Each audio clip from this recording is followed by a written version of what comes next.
স্বাধীনতার আগে ভারতবর্ষের 562টি রাজ্যকে একত্রিত করে রিপাবলিক অফ ইন্ডিয়া তৈরি করেছিলেন স্বাধীন ভারতের প্রথম স্বরাষ্ট্রমন্ত্রী সর্দার বল্লভভাই প্যাটেল। আর সে কথা আমরা প্রায় সকলেই জানি, তাই আজ আমরা তার সম্পর্কে নয়, জেনে নেব তার স্মৃতির উদ্দেশ্যে তৈরি করা বিশ্বের উচ্চতম ঐক্যের প্রতীকরূপে স্তম্ভ অর্থাৎ স্ট্যাচু অফ ইউনিটির বিষয়ে। সর্দার বল্লভভাই প্যাটেলের 143তম জন্মবার্ষিকী উপলক্ষে এই সুবিশাল মূর্তিটি উদ্বোধন করেন ভারতের প্রধানমন্ত্রী নরেন্দ্র মোদী। তো চলুন আজ জেনে নেই স্ট্যাচু অফ ইউনিটি সম্পর্কে কিছু অজানা তথ্য। তার আগে একটি অনুরোধ, চ্যানেলে যারা প্রথমবারের মতন এসেছেন তারা অবশ্যই চ্যানেলটি সাবস্ক্রাইব করে পাশে থাকা বেল আইকনটি প্রেস করে দেবেন পরবর্তীকালে এই ধরনের ভিডিও সবার আগে দেখার জন্য। চ্যানেলের ভিডিওগুলো যদি ভালো লেগে থাকে অবশ্যই লাইক এবং শেয়ার করতে ভুলবেন না। কমেন্ট করেও আপনার মতামত জানাতে পারেন। গুজরাটে নর্মদা নদীর ওপর তৈরি সাধুবেট নামক দ্বীপের ওপর এই সুবিশাল মূর্তি স্ট্যাচু অফ ইউনিটি নির্মাণ করা হয়েছে। স্ট্যাচু অফ ইউনিটির উচ্চতা প্রায় 182 মিটার বা 600 ফুট। চীনের স্প্রিং টেম্পল বুদ্ধ মূর্তির চেয়েও 23 মিটার উঁচু। মার্কিন যুক্তরাষ্ট্রে অবস্থিত স্ট্যাচু অফ লিবার্টির থেকে উঁচু এই স্ট্যাচু অফ ইউনিটি। এই মূর্তিটি প্রায় 20,000 বর্গমিটার পর্যন্ত বিস্তৃত। এই মূর্তিটির নির্মাণ ঘোষণা করা হয় 2010 সালে, যখন নরেন্দ্র মোদী গুজরাটের মুখ্যমন্ত্রী ছিলেন।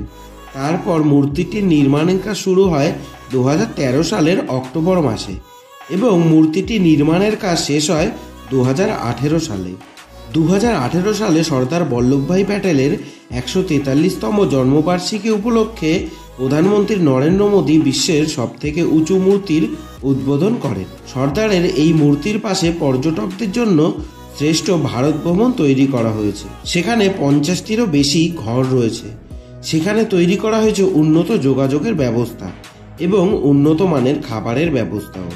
2014 সালে নরেন্দ্র মোদী ভারতবর্ষের প্রধানমন্ত্রী হওয়ার পর সেই বছরই তিনি L&T কোম্পানিকে এই মূর্তি নির্মাণের দায়িত্ব দেন।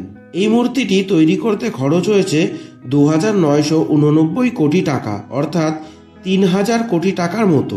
যেহেতু সর্দার বল্লভভাই প্যাটেলকে ভারতের লৌহ পুরুষ বলা হয়, তাই এই মূর্তি তৈরির জন্য সরকার ভারতবর্ষের প্রতিটি জায়গা থেকে লোহা, মাটি এবং জল সংগ্রহ করে। এই লোহাই হলো সর্দারের বিশাল আকৃতি মূর্তিটির মূল ভিত্তি। এছাড়াও মূর্তি তৈরির জন্য 70,000 metric tonne cement, 18,500 metric tonne স্টিলের ব্যবহার করা হয় এবং মূর্তিটির বাইরের আবরণ তৈরি করতে 1,800 মেট্রিক টন ব্রোঞ্জের ব্যবহারও হয়েছে। প্রায় 3,000 কর্মী 3.5 বছর ধরে মূর্তিটি নির্মাণ করেছেন, যার মধ্যে L&T এর 300 ইঞ্জিনিয়ার রয়েছেন এবং 200 জন চীনা শ্রমিক সহ 4,000 জন শ্রমিক কাজ করেছেন। এই সর্দার বল্লভভাই প্যাটেলের মূর্তিতে ধুতি, কুর্তা এবং চাদর পরে থাকা সেই পরিচিত রূপ ফুটে উঠেছে। এই মূর্তিটি এতটাই উঁচু যে সর্দার প্যাটেলের মাথাটাই প্রায় 6 থেকে 7টি ফ্লোরের সমান এবং কোটের বোতামগুলির দৈর্ঘ্য প্রায় 2,500 মিটার। এই মূর্তির সবথেকে ইন্টারেস্টিং জিনিস হলো মূর্তির পাদদেশে প্রায় 50 জনেরও বেশি মানুষ নিয়ে যাতায়াতের মতন দুটি হাই স্পিড লিফটের ব্যবস্থা রয়েছে, যার গতিবেগ প্রায় 4 মিটার পার সেকেন্ড, অর্থাৎ মাত্র 40 সেকেন্ডে লিফটে 150 মিটার উচ্চতায় পৌঁছে যাবে। এই 150 মিটার উচ্চতায় সর্দার বল্লভভাই প্যাটেলের বুকের বাদিকের একটি খোলা গ্যালারি রয়েছে। সেখান থেকে একসাথে 200 জন মানুষ ভ্যালি, ব্রিজ এবং পাহাড়ের মনোরম দৃশ্য উপভোগ করতে পারবেন। এছাড়াও এই মূর্তিটির ভিতর একটি মিউজিয়াম এবং রিসার্চ সেন্টার রয়েছে। সেখানে বল্লভভাই প্যাটেলের বইসহ নানান জিনিসপত্র রাখা রয়েছে। তার সাথে রয়েছে সর্দার বল্লভভাই প্যাটেলের জীবনী দেখার এক অনন্য ব্যবস্থা।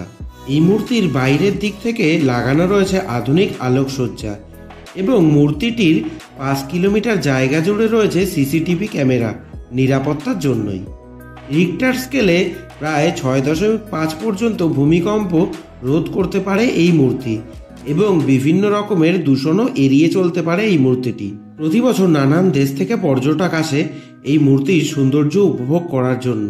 তো আপনিও যদি এই সৌন্দর্য উপভোগ করতে চান তাহলে আপনিও অবশ্যই যেতে পারেন।